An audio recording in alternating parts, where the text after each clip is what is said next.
Hey everybody, welcome back to MACkiteboarding. Today I have a video for you, a bit of a collaboration we'll call it here, in terms of the compatibility on KT boards with their step base here, their Ginxu step bottom they call it, with the foil drive systems.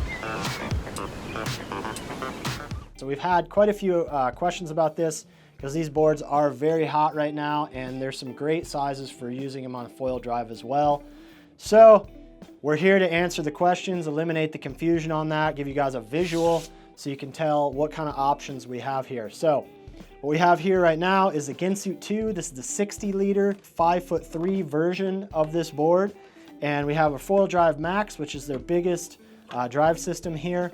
And as you can tell, we've got this step bottom here, which is a really neat feature, especially for foil drive, to help release some of that surface tension here in the back end of the board and have the foil a little closer to where you're standing. So having the foil drive that adds a tiny bit of drag, adds a little mast height and disconnect from where the foil is, having that step bottom improves that a little bit.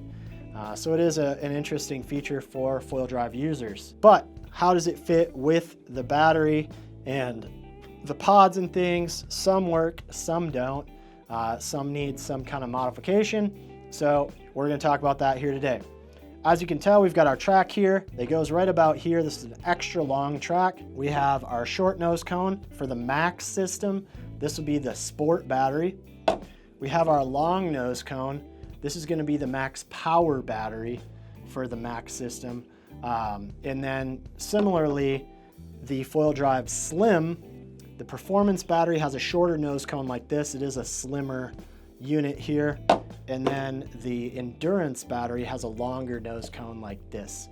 And that would be, again, on the slimmer system. So similar to this, we can show it all with the Max because the Max is the largest unit of them all with the battery system. And you can get an idea of that. So to start, we have our short version here for the Sport battery. As you can tell, this fits in just fine. Sliding a battery in from here is a non-issue. We do have a little bit of unused track here, but for most foils, they're gonna sit squarely in the middle of this box here. That's gonna work just fine. If you do have a foil or your stance just wants this to be a little further forward, what you can do is insert your battery, slide this on, clip your clip shut, and then you can slide it forward about another inch to 1.5 inches so that it lines up with this here. So that gets you quite a bit of travel, quite a bit of options. That's going to solve the issue for most people with no further issues, any other issues required there. As you can tell, if we've got our Max Power or our Endurance, if we're talking about the Slim unit, this is going to be problematic. We can get it in technically way back here. So if your foil is mounted further back or you like to ride with more board in front of your feet, it is still possible here. You're probably going to want to loosen those screws, slide it forward, and then tighten them down because riding way back here in the back of the box where you'd need to be in order to gain access to the battery, that's pretty far back on this particular board.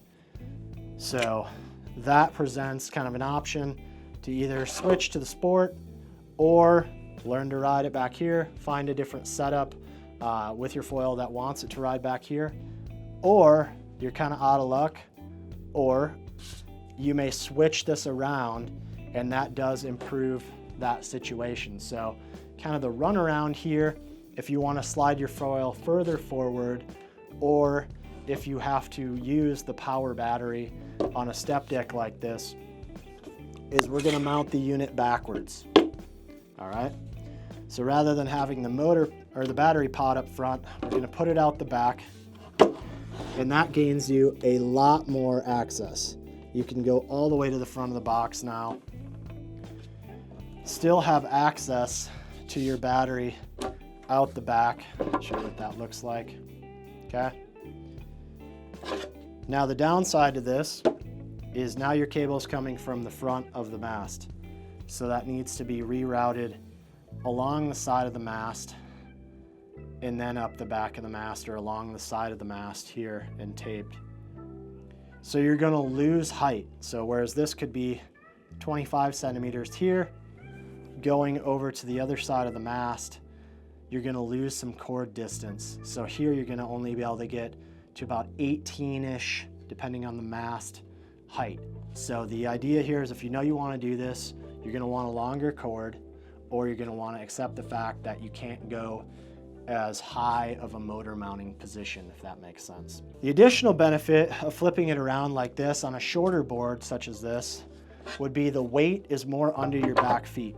So if you can imagine the battery brick is right about here. The mast is a little forward of that. Depending on the balance of your foil, generally you want that battery directly under your back foot if possible. That's where it's going to have the most performance. That's where it's going to feel the lightest because you're not swinging it around. It's right at the center of mast, right at the pivot point. So sometimes on a shorter board like this, especially if you're riding a foil, high aspect foils, smaller foils tend to like riding with your back foot over the mast or even slightly behind it sometimes. Now your back foot is centered over the center of mass of that battery, which is your heaviest point. So that is a nice improvement over the handling of the board, makes it feel lighter. You don't notice the weight from the foil drive as much, and also allows you more options now where you want to mount your foil drive and easier access to your batteries for swapping. Slide in, slide out, easy peasy there. So no issues there, no shimming issues as you can tell on this. In either direction for this particular board, as well as I've also been riding the Dragonfly Surf model, which has a little bit more room actually for the step. So that one's even easier to use, but I wanted to give you an example on a smaller board, maybe something that's a better size, we'll say, for the foil drive system and higher performance riding. So this is the kind of board I really like to ride when I'm out there foil drive in waves and doing downwind runs. High performance, it's enough volume to make it easy. It's enough volume to paddle around, have fun, and not struggle a whole lot, but still tons of performance on tap. Feels small, rips around, and that's how it works on this particular model with the step deck. So if y'all have any questions, comments, put them in the comments section below. We'd be happy to chat with you there. You can also pick up the phone, call the shop. Be happy to set you up with a foil drive suggestion, board suggestion, and talk about implications of what those choices mean for you. So always feel free to reach out. We love to have those conversations. This has been Tucker at MACkiteboarding, and we'll see you next time.